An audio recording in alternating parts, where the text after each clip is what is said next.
Now, quickly taking a look at the operational reports. This is similar in nature in the sense of every system-wide event that has occurred in the back office. This is your audit log and audit trail. And to no surprise, Deliverect has a very robust search filter here, allowing you to choose the specific action that you want to do a further deep dive analysis on.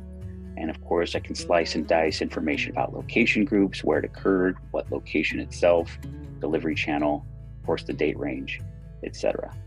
So when you actually expand any one of these events that has occurred in the back of house, you'll get more pertinent information about that action. In other words, who was the user who performed that action, any specific information about that. If there was a particular error, the error information would display here. And also, when you generate a report, operational report from our filter, you'd always have in the top right-hand corner the ability to export this information on to CSV or Excel, and maybe you're sending this to an email to someone within your org to ask them some specific questions about one of these actions that occurred. There are multiple ways to 86 products and modifiers on menus so that they become instantly unavailable on channels such as Uber, DoorDash, Deliveroo, etc.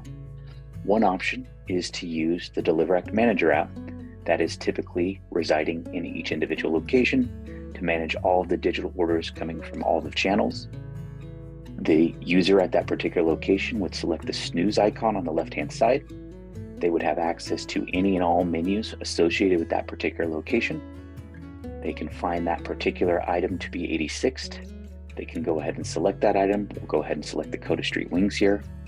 We'll hit snooze, and you will see that there are predetermined amounts of time to snooze a particular item: 1 hour, 4 hour, 12 hour, 24 hour, until next day, or indefinitely. Furthermore, if an item's modifiers need to be 86th, one way to find that modifier is to simply select that particular item. Any modifiers associated with the ordering of that product would show here. And in this case, I have the ability to 86 a modifier such as pulled pork. And if I 86 this modifier in pulled pork and it exists on another menu item somewhere else down my list, it will automatically 86 that pulled pork anywhere that is that menu item or that modifier is existing for that particular location. A secondary option for 86ing/snoozing items can come directly from the point of sale system itself. And in that scenario, the point of sale system is going to send Deliverect information on what products and what modifiers to 86. And in the background, Deliverect will automatically pass this information onto the respective digital channels to automatically 86 those products. A third option exists from the back of house. Anyone who has access to the back of house, the snoozing tab on the left-hand side, will be able to perform that same exact function that you saw from the Delivery Manager app directly from the back of house.